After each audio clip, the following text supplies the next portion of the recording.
Hello everyone, तो कैसे हैं आप लोग। आज के वीडियो में हम लोग डिस्कस करने वाले हैं चैटी आयो एंटी पैटर्न। अब ये चैटी आयो को समझने से पहले हम लोग एक सिंपल सा एग्जांपल या सिनेरियो लेके समझते हैं, ठीक है।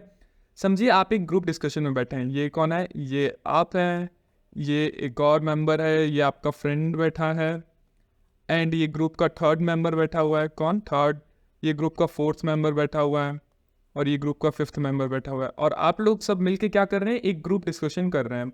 अब बाय चांस कुछ ऐसा होता है कि आपका फ्रेंड इतना बोल रहा है, इतना बोल रहा है, मतलब बेफालतू बोल रहा है, फालतू में इतना बोल रहा है। वो एक ही बार में अपने पॉइंट्स को रख सकता है, लेकिन नहीं, वो घुमा फिरा के इधर उधर की बातें करके वो अपने पॉइंट्स को रख रहा है, इनडायरेक्ट बातें कर रहा है, और आप लोग को बोलने का मौका ही नहीं दे रहा है। तो आप लोग को गुस्सा आएगा कि भाई ये बोलने क्यों नहीं दे रहा है ना। और आप लोग बोल ही नहीं पाओगे, आप लोग परफॉर्म ही नहीं कर पाओगे, और ये बोलता रहेगा, ये ओवर परफॉर्म कर देगा। तो ओवरऑल ग्रुप डिस्कशन कैसा रहेगा? अगर आप देखोगे एक ही बंदा बोल रहा है और आप लोग बोल ही नहीं पा रहे हो, तो बैड रहेगा। Correct.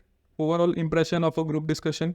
In the same way अगर मैं आप सिस्टम डिज़ाइन में बात करूँ, तो सिस्टम डिज़ाइन में अगर आपका ये कोई मॉड्यूल है या कंपोनेंट है समझो, और ये आपका सेकंड मॉड्यूल है, तो अगर आपका कोई मॉड्यूल कुछ ज़्यादा ही रिक्वेस्ट कर रहा है किसी भी मॉड्यूल से, कुछ ज़्यादा, हद से ज़्यादा रिक्वेस्ट कर रहा है, तो उसको बोलते हैं चैटी। चैटी यानी कि बहुत ज़्यादा वो रिक्वेस्ट कर रहा है, वो चैटिंग, अपन जो बोलते हैं ना, जो सबसे ज़्यादा चैटिंग करता है उसको चैटी बोलते हैं। He is a very chatty guy. In the same way अगर आपका कोई एक मॉड्यूल या कंपोनेंट सिस्टम में बहुत ज़्यादा रिक्वेस्ट कर रहा है, तो उसको बोलते हैं चैटी। अब ये ज़्यादा होने से भी डिसएडवांटेज है कि जो आपका सेकेंड मॉड्यूल या कंपोनेंट है, उसको बार बार छोटी छोटी रिक्वेस्ट के लिए भी ये प्रोसेस करना पड़ेगा। तो एक एग्जांपल से समझते हैं, ठीक है। देखो, आप लोगों ने ये वाली वेबसाइट तो देखी होगी, अनस्प्लैश। अनस्प्लैश क्या है? ये इमेजेस की वेबसाइट है। अब अनस्प्लैश क्या हर इमेज के लिए, हर सिंगल इमेज के लिए, जैसे ये अगर इनकी वेबसाइट है, तो क्या हर सिंगल इमेज के लिए वो वो हर सिंगल इमेज के लिए क्या सर्वर पे रिक्वेस्ट भेजेगी, अलग अलग रिक्वेस्ट भेजेगी? नहीं भैया, उसको जितनी इमेजेस मंगानी है वो एक ही रिक्वेस्ट भेजेगी और बोलेगी कि मेरे को 10 इमेजेस भेज दो, और वो आ जाएंगी। तो इस तरीके से हर सिंगल इमेज के लिए अलग अलग रिक्वेस्ट नहीं जाएगी। हर सिंगल, जैसे अगर आप यहाँ पे 10 इमेजेस लगा के रखे हैं, तो यहाँ पे 10 रिक्वेस्ट नहीं जाएगी, वहाँ पे एक ही रिक्वेस्ट जाएगी और उसमें 10 इमेजेस आ जाएंगी। क्लियर हुआ?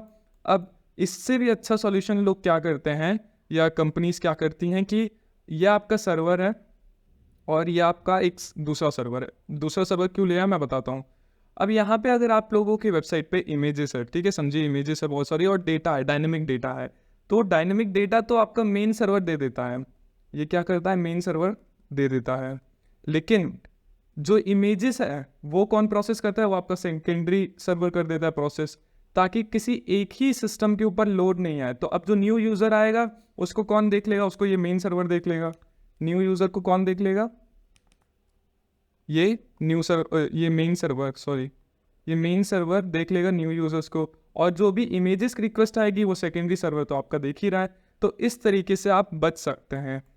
तो आपको ये ध्यान रखना है कि अगर आप कोई एप्लीकेशन बना रहे हो, तो इसमें बहुत ज़्यादा रीड एंड राइट या इनपुट आउटपुट ऑपरेशंस नहीं होने चाहिए। नहीं तो आपका सिस्टम कैसा हो जाएगा? Chatty input output anti patterns follow करने लगेगा, और परफॉर्मेंस पे बहुत ज़्यादा इम्पैक्ट करेगा ये।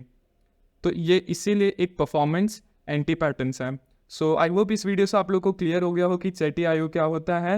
एंड अगर आपको ये वीडियो अच्छा लगा तो please like this video, follow for more such videos. Thank you for watching.